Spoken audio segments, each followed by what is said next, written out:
दासी मुग्धन को हल बताती है। बच्चा। मुग्धन कहता है, हाँ मैंने भी एक मछली के बारे में सुना है जिसको खाने से गर्भ धारण किया जा सकता है। ऐसा करो, वो मछली मुझे ढूंढ कर जाकर दो, उसे मैं खाकर गर्भवती हो जाता हूँ। दासी ये बात सुनकर तुरंत दौड़ पड़ती है मछली ढूंढने के लिए। पता नहीं मुग्धन ने ये बात जानबूझकर की थी या अनजाने में, पर उसे मौका मिल जाता है। वो तुरंत अपने कपड़े बदल महल की दीवार से कूदकर बाहर निकल जाता है। आज ये हवा कितनी ताजी महसूस हो रही है, आज मुझे कोई नहीं रोक सकता। आज 10 सालों के बाद मैं राजमहल से बाहर निकला हूँ। सब कुछ कितना तरोताजा लग रहा है। ये महक है आजादी की। जी नहीं, ये एहसास है आजादी का। ये महक तो है राइस केक की। राइस केक शहद मार के। मुग्धन भी राइस केक खरीद लेता है और खाते हुए जाता है और आजादी का आनंद लेता है। मुग्धन मन में कहता है, यहाँ पर मैं सम्राज्ञी नहीं हूँ, यहाँ पर केवल मैं आम आदमी हूँ। मुग्धन खुशी खुशी जा रहा था कि उसका ध्यान एक आवाज खींचती है। स्वर्ग काला है, धरती सुनहरी है। चीनी भाषा सिखाने की शुरुआत में अक्सर बच्चों को यही पंक्ति सिखाई जाती है। मुग्धन मन में कहता है, ये पक्का कोई स्कूल है।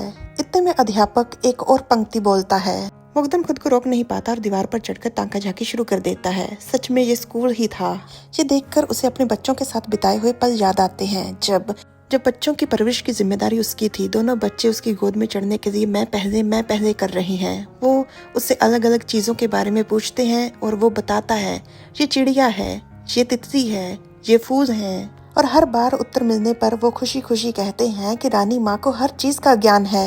पर जल्द ही समय के साथ उनके प्रश्न बहुत ही बड़े बड़े हो जाते हैं, जिनका उत्तर मुग्धन नहीं दे पाता, जिस कारण जल्द ही मुग्धन की जगह उनके अध्यापक दे देते हैं। अब वो मुग्धन की बातें सुनकर खुश नहीं होते, न ही उसके साथ समय बिताकर। वो तो आजकल मुग्धन से मिलने भी नहीं आते, जिस कारण मुग्धन का जीवन बहुत ही निराशा, उदासी और अकेलेपन से भर गया।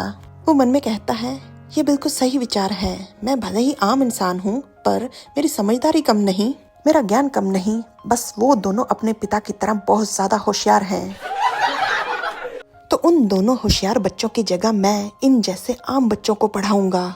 मैं अपना खुद का स्कूल बनाऊंगा। मुग्धन अपने इरादे अनुसार स्कूल बना लेता है और वहाँ पर पढ़ाना शुरू कर देता है। स्वर्ग काला है और धरती सुनहरी। जब भी कोई बच्चा उससे प्रश्न पूछता, वो उसे उत्तर देकर बहुत खुश होता और मन में कहता है, आखिरकार मैंने अपनी असली जगह ढूंढ ली। बहुत सारे महीने बीतने के बाद मछली ढूंढ कर उसे आखिरकार पता चलता है कि ऐसी कोई मछली नहीं होती।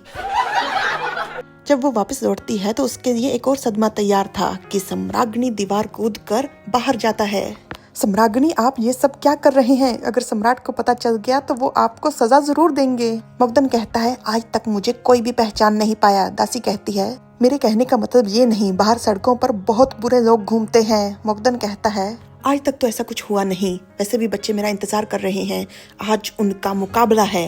मुग्धन दीवार कूद कर चला जाता है। दासी फिर से उसे चेतावनी देती है, जिस दिन सम्राट को पता चला वो आपको जरूर सजा देंगे, और उस दिन हम क्या करेंगे? पर उसकी चेतावनी को नजरअंदाज कर मुग्धन स्कूल पहुंच जाता है और बच्चों में कुछ मिठाइयां बांटता है। आम से घरों के आम बच्चों ने पहली बार कोई ऐसी मिठाई खाई थी। वो मिठाई की बहुत ज्यादा तारीफ करते हैं और मुग्धन ये सुनकर बहुत खुश होता है। बड़े छोटे सभी बच्चे झुककर प्रणाम करते हुए मुग्धन से कहते हैं, आपने हम पर बहुत सारे एहसान किए हैं, हम आपके ये एहसान कभी नहीं चुका पाएंगे। मुग्धन खुशी से मन में कहता है, ये खुशी के इस एहसास के लिए तो मैंने ये सब कुछ किया। पर खुशी खुशी में मुग्धन लेट हो जाता है। जब वो भाग रहा था तो एक लड़के में टकरा जाता है।